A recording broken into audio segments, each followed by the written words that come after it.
Welcome back, everyone, to another segment of Rabbi Jeff's Pirkei Avot, where we attempt to understand the meaning behind the instructions of our sages and how it's relevant to our lives today. We do this, of course, using the thoughts of our teachers before us and try to make them applicable to our times. Feel free, please, to contact me with any comments or questions at rjfromlj@aol.com. The Pirkei Avot podcast is a project of the Intentional Jew Podcast Network, where we actively encourage Jews to think and engage in the search of how to be intentionally Jewish. Check us out on intentionaljew.com. Okay, today's rabbi is Rabbi Yossi HaKohen, was student number 3 of the 5 students of Rabbi Yochanan ben Zakkai. And this student, as we learned that he was Mona Shvacham, he talked about their praise, and the praise that he gave about this student was he called him a chassid. He called him pious. Now, the only problem with pious, with calling him pious, and let me throw in also, if you remember, we talked about what was going on in the next Mishna, and the next Mishna where he sends them out to figure out what is the best way that a person should act, the best way a person should live in his lifetime. And he comes back with that the best way that a person should live is, he says, being a shachen tov, being a good neighbor. And what's the worst way for a person to live? The worst way for a person to live is to be, of course, the opposite of that, which is a shachen ra, which is a bad neighbor. Okay, so my first problem with it is that what exactly does that mean that he calls him a chassid? He calls him pious. And my problem with calling him pious is that almost all the other rabbis are some kind of academic accomplishment, certainly the ones that we saw, and one of the others that we haven't seen yet. They're really academic accomplishments. They talk about their, borsut sheino ma'abe tipa, even though we said that was objective learning. It's not just about a memory, but nevertheless, it's about a style in learning. And when we talked about the second one, so we said that Ashrei Yoladato, right? The praises one who gave birth to him, and we said that that he learned the lessons of sensitivity, a perceptiveness that really helped him in his learning. Okay, beautiful. But what does chassid have to do with learning? What does chassid have to do with an approach to scholarship, an approach to understanding, that he would praise his student with chassid? He's not talking about the frumkeit level of a student. He's not talking about his students as being wonderful Jews. He's talking them as being amazing students, and he's talking about their learning qualities. So what does chassid, what does piety have to do with a learning quality? Why would Rabbi Yossi HaKohen be the one to say that what's the best quality that a person should develop, the best pathway that a person should go down in his lifetime is shachen tov, a good friend? What did yesterday's tell us? He told us a chaver tov, a good friend. Now, a good friend is better than a good neighbor, one would think. Much more general, it means being a good friend to everybody in the world. Being a good neighbor is talking to a very specific swatch of people, the people that you are, in fact, neighbors with. Anybody else doesn't fall into the category of being a good neighbor. Why is that a quality to strive for? You should learn how to brush your teeth really well. That's like really amazing. Okay, it's an important accomplishment, but in the larger scheme of things, it's just a detail in the larger scheme of things. Why would that be a thing that he focuses on and says, this is the derech yeshara? And why would that come out of his existence, his lifestyle? No, it's come out of being a chassid. How do you translate that into the world, being a chassid? You translate it into the world by being a good neighbor. I don't know what the connection between them is. And then, of course, bad neighbor by extension. Why is that the worst characteristic? I could think of worse things to be. There are some really nice people that are really cruddy neighbors. But it doesn't really make them bad people necessarily. It really does make them bad neighbors, but it doesn't make them bad people. Okay. Obviously, what's the key to understanding Rabbi Yossi HaKohen? Understanding what a chassid is. Because there is a difference between a chassid and a tzaddik. And I think we need to uncover what exactly is the difference between a chassid and a tzaddik. So the way the Mesilas Yesharim describes it, and the way that most people would describe, a tzaddik, a righteous person, is a person who lives by the letter of the law. A person who punctiliously, carefully, precisely follows the letter of the law. And who is a chassid? A chassid is not a guy in a long black coat, furry hat, and long stringy payas. That's not a chassid. I mean, it is, but that's not what Chazal mean when they talk about chasidus. When Chazal talk about chasidus, they're talking about piety.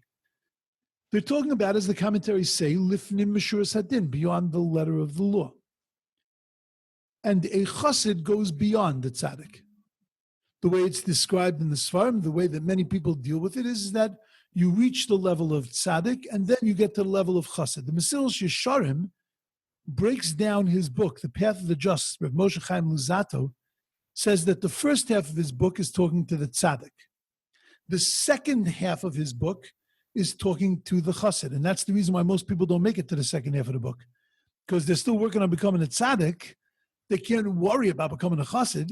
And I'm saying that a little bit tongue-in-cheek, but it's not so tongue-in-cheek, because many people approach the book of Mesilas Yesharim and they only learn the first 12, 13 chapters, up to the end of what's called cleanliness, up to the end of what's called nikius. And then the other chapters, which deal with prishus, tara, kedusha, those chapters many people don't even never touch, because those are the chapters of chasidus, those are the chapters of piety. The Mesilas Yesharim says, brilliant, he says that the reason why he advocates that you should learn those, the second half of the book, is because even though you haven't mastered tzidkus, you haven't mastered righteousness, but there are things in chasidus, there are things in piety that you can still apply to your regular day-to-day life. And therefore, he feels it a good idea to continue to do that, even though you haven't reached being the tzaddik yet. So the way, clearly from what he's saying is that tzaddik comes first and then comes chassid. So I want to ask you, it seems that a chassid is higher than a tzaddik. But I have a real problem with that. My problem is like this. We have a statement that says, that's actually, when you think about it, is a little shocking. But Chazal tell us that Godol ha-mitzuva va'osa me'enu mitzuva va'osa. That a person who is commanded to do something and does it is greater than a person who volunteers to do it. Now, if you think about that, you would think it would be just the opposite. This person is obligated to do it, doesn't have any wiggle room, can't get out of it, you have to do it. But this person, who's not commanded or obligated to do something and volunteers for it, wow, how magnificent is that? That you put yourself in a situation where you have a responsibility where you did not have that responsibility. And therefore, the mitzvah va'osa, it seems in our minds logically that the person that's not commanded is much greater. You know, we look at converts and we say, wow, how amazing is a convert? They had no obligation. Look, we were born Jewish. We don't have a choice. We're sort of stuck into this thing, but they could have done anything. You know, they could have still be sitting in restaurants and doing their thing on Friday nights, and they didn't have to worry about this. And we look at them and we say, wow, isn't that amazing? How magnificent. And in the end of the day, as beautiful as that is, the one who's commanded is considered greater. How could that possibly be? So if I haven't mentioned this yet, it's only because I've gotten sidetracked, because this is one of the things that I speak about very often. David HaMelech had a Rebbe by the name of Shimi ben Gero. And if I spoke about it already, it's good chazara. David HaMelech had a Rebbe called Shimi ben Gero. Shimi ben Gero, make a long story short, cursed David. David HaMelech was obligated to punish Shimi ben Gera because he was a Morid ben Malchus. He rebelled against the king. David HaMelech decided he was going to not deal with it right now. On his deathbed, he calls his son in and he says to Shlomo HaMelech, the last will and testament, go get Shimi ben Gera, but use your wisdom to get him. Shlomo Melech comes up with a plan. He says to Shimi ben Gera, calls him in, and he says, you are obligated to stay in the city of Jerusalem. You are banished to the city of Jerusalem the rest of your life. If you step outside, you're going to get killed. Shimi ben Gera, a few years later, one of his slaves runs away. He runs after his slave out of Yerushalayim. Shlomo Melech, the warning cameras go off, the warning bells, the alarms, they catch him, they kill him. Everybody asked the question, what was in Shimi ben Gera's mind? He knew that if he walked out of Yerushalayim, he's going to be killed. Don't tell me he was going after a slave, because there are plenty of slaves in Jerusalem. He could have gone like in America. If you need to get workers, so you go to Home Depot, right? Certainly in San Diego, you need to get somebody to help you. And yes, they're waiting outside of a certain culture is waiting outside of Home Depot, and you go and you get them. Great. So I'm sure he could have found somebody to help him. He didn't need to go running after this slave. Why did Shimi ben Gera leave? Because Shlomo Melech knew in his wisdom, the minute that he said to Shimi ben Gera, you have to stay here, that was the minute that Shimi ben Gera was going to leave Yerushalayim. Now, it might have taken 3-4 years, but he was going to leave Yerushalayim, because we are that way as human beings. You tell us yes, there's something inside of us that says no. I mean, how many times in your life did it ever happen that you thought of an idea and then somebody told you to do that idea and all of a sudden it became a bad idea? When you think of it, when it's generated internally, when you are a volunteer, it's much easier. But when you are obligated to do something, you have to fight against your natural tendencies to not to want to do something, your natural tendencies to be in control and not to be controlled by someone or something else. It's a natural tendency to buck and to balk at being controlled, at feeling that you're being controlled. And for that reason, Shlomo Melech knew and understood the nature of Shimi ben Gera, and understood that it would only be a matter of time until he left. I always give a mashal, and I say that you send your kids to you tell your kids you're going to cleaning the house or cleaning the garage on a Sunday. You look around for your kids and they're not there. And 3 hours later, the kids show up, and where were you? I was in my room. What were you doing? Oh, there was so much to do in my room. I just got distracted. I had so much to do. I had emails I had to answer. I just had so much to do. One time your child gets out of line and you punish them and you banish them to their room. 30 seconds later, the door opens and the kid says, "Can I come out now?" And you say to the kid, "No, stay in your room." "But I'm bored. There's nothing to do in my room." Wait, are you in the same room? Because last week when you cleaned the garage, you seem to have found many, many things to keep you busy the entire day in that room and not to come out to the garage. Now, all of a sudden, 15 seconds, you can't keep yourself busy. You can't find something to do there. And they are absolutely correct. There is nothing to do in that room because they have to stay in the room. And because they have to stay in the room, that becomes a massive challenge. When God came to us and commanded us to keep the Torah, that placed a burden, a challenge, that placed a pressure on us that added a level of difficulty to every single thing we do. And that's why Gadol HaMetzuva Va'osa, a person who is commanded to do something, is actually greater than a person who's not commanded, because a person who doesn't have that pressure has an easier time at doing the things that they need to do. But a person who has that pressure has to fight against that pressure, has to be able to climb over that pressure to get into what they're doing. That's the reason why a mitzvah, a person who's commanded, is on a higher level than a person who's not. Which means that the chassid is not on a higher level than a tzaddik. Well, if he's not on a higher level than a tzaddik, why is he placed always after a tzaddik? Why is it a tzaddik and then a chassid? I understand that the chassid is not a volunteer. We're not calling the chassid a volunteer. Because if we were calling him a volunteer, it would be pashut that a tzaddik would be greater than a chassid. We're saying that a chassid is greater than a tzaddik. But if he's greater than a tzaddik, and he is not, it's not that because he's not a mitzvah v'osa, it's not because he's not commanded to do it, then in what way is he greater than a tzaddik? So I want to say that both of them have pressure. The tzaddik's pressure is external. The tzaddik's pressure is because the Torah tells him he has to live a certain way, and he feels the pressure to live up to that expectation that God has of him.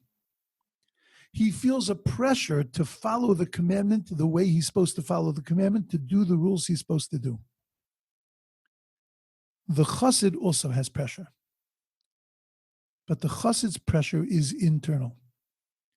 The chassid looks at himself and he sees himself short. He's done his obligation. He's done what he has to do. He has no pressure from God. At this point, there's no expectation. He's done what he has to do. But has he done it the best way? Has he done it the most precise way? Has he dotted the I's and crossed the T's? Has he done it in a way that adds to his love of God? Is it done in a way that connects him more to God and to Jewish people?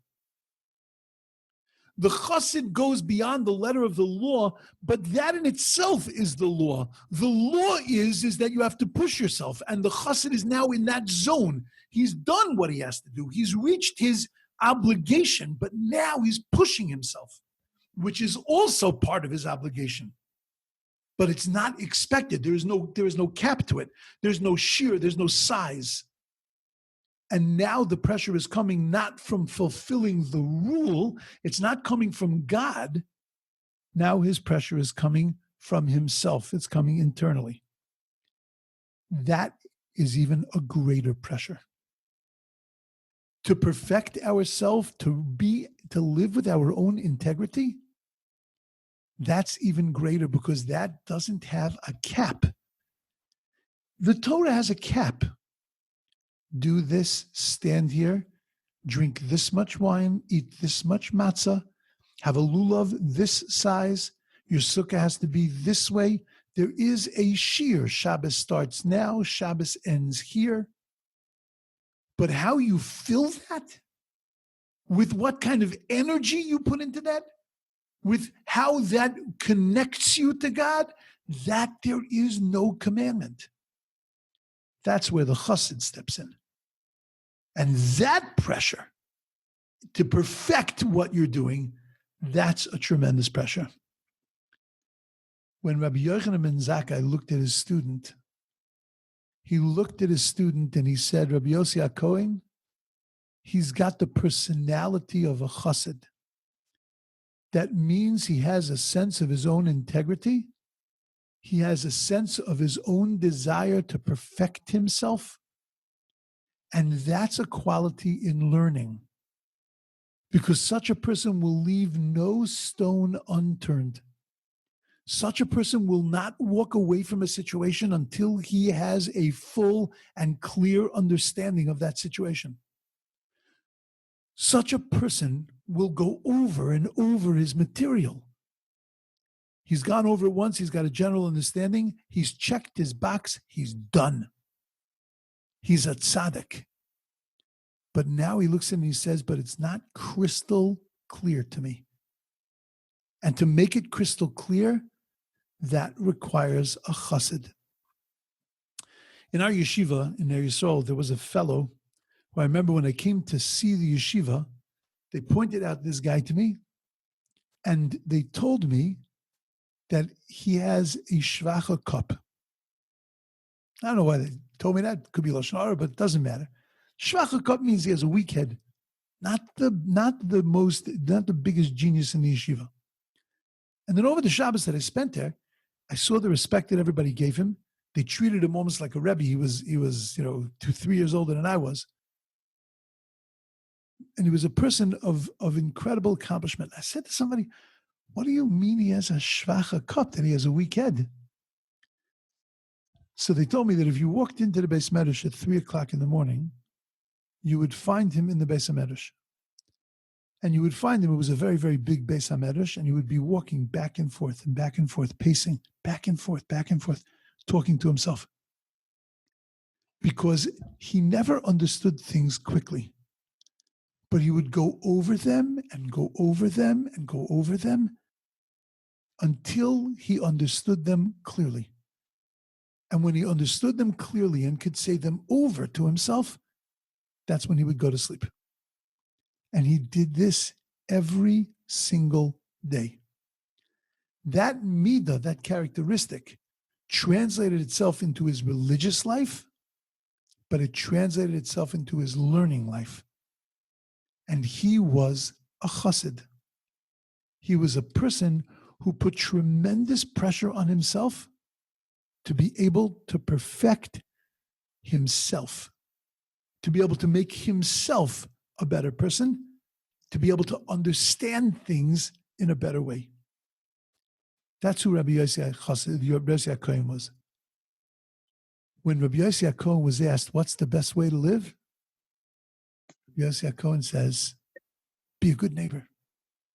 See, be a good friend, there are rules.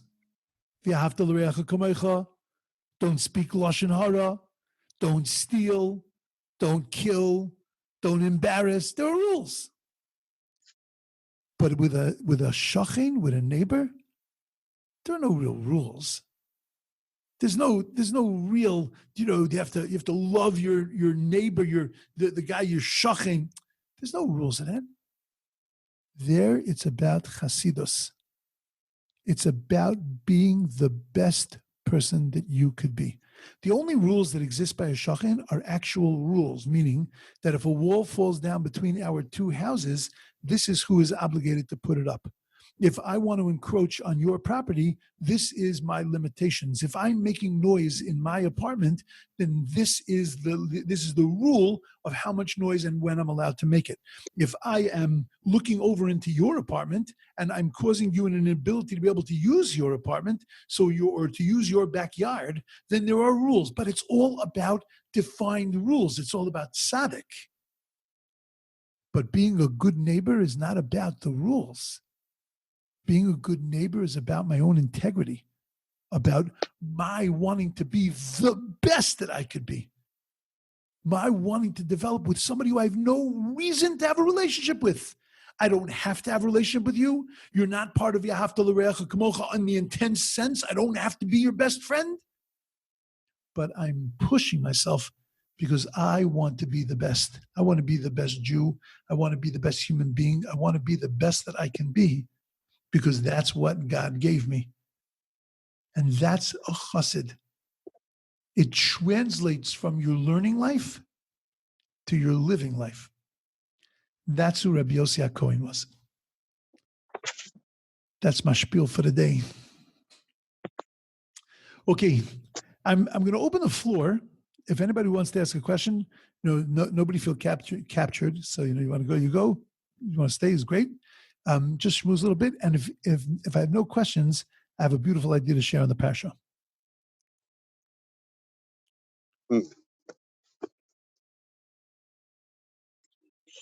Well, Rabbi, I have a comment, but I still want to hear what you have to say about the parasha. Okay. Please. I want the best of both worlds. What you said reminded me of not an indirectly related story. Putting on laying tefillin. Who has more merit to lay tefillin? Is it the boy who's bar mitzvahed, or a young boy that hasn't been bar mitzvahed yet? And you can say, well, the young kid, he's not even bar mitzvah, and he's putting on his tefillin, doesn't he have a great merit? Whereas the other guy has his bar mitzvah, and he's obliged to do it. So who has the more merit? And the answer is, from what I heard, it's the bar mitzvah kid, because he has the Yetzer Hara. He's got the mitzvah. That's right. Along with the mitzvah, he has the Yetzer Hara. Right. That's exactly what we're talking about. The challenge of knowing that you're obligated to do this is it makes it a whole different game. That's correct. Okay, I'll share a quick idea. And it's something you could say over at a Shabbos table. It's something that you can carry with you also. It's a very, very beautiful idea. This week's it's about last week's parsha. I apologize, because this week's parsha in America is Parshas Naso. But it's a universal idea.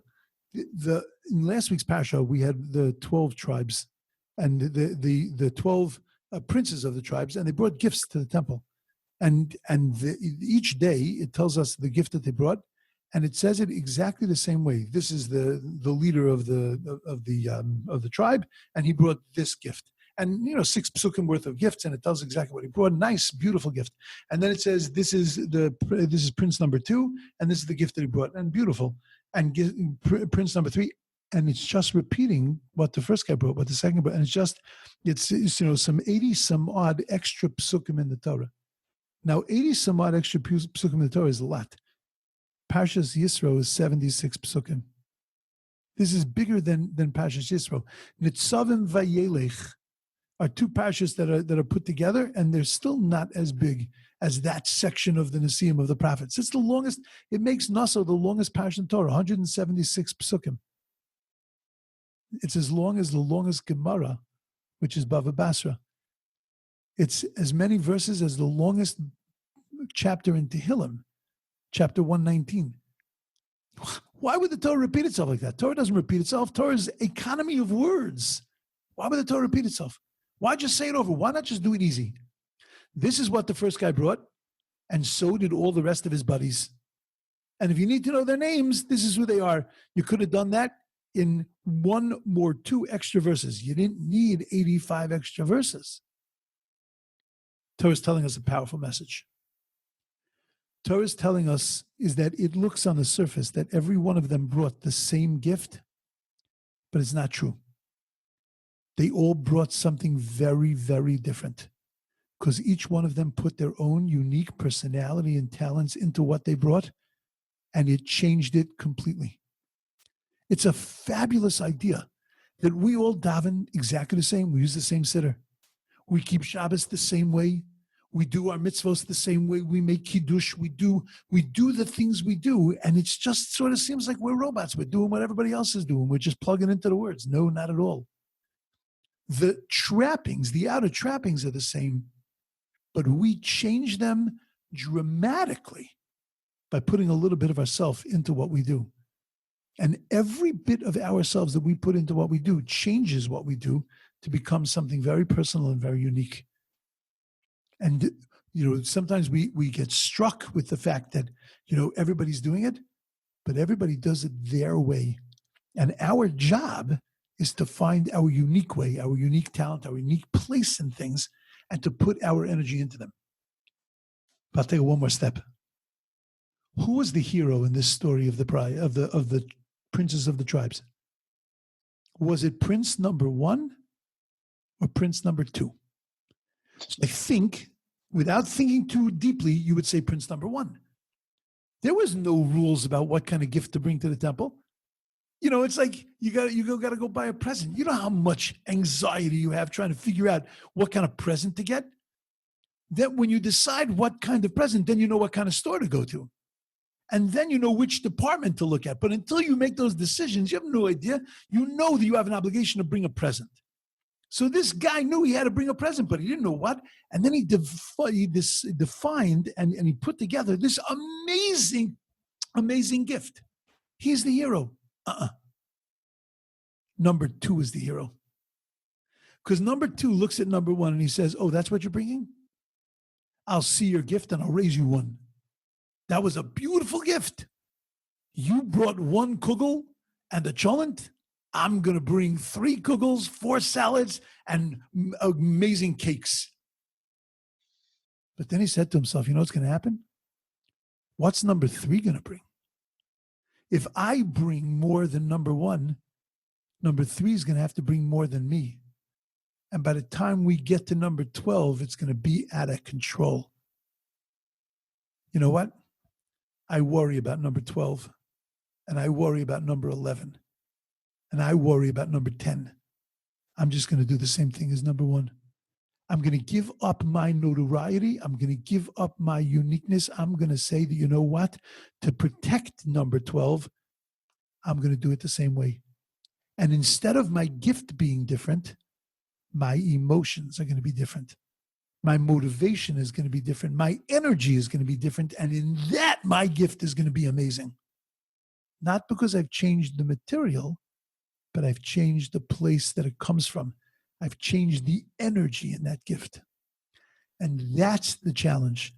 The challenge is not to be unique by changing. The challenge is to be unique by finding within the context, within what we're given to do, to find a place to put our energy, fitting in very much with what we're talking about today, to find a way to excel within the context of what we have in front of us.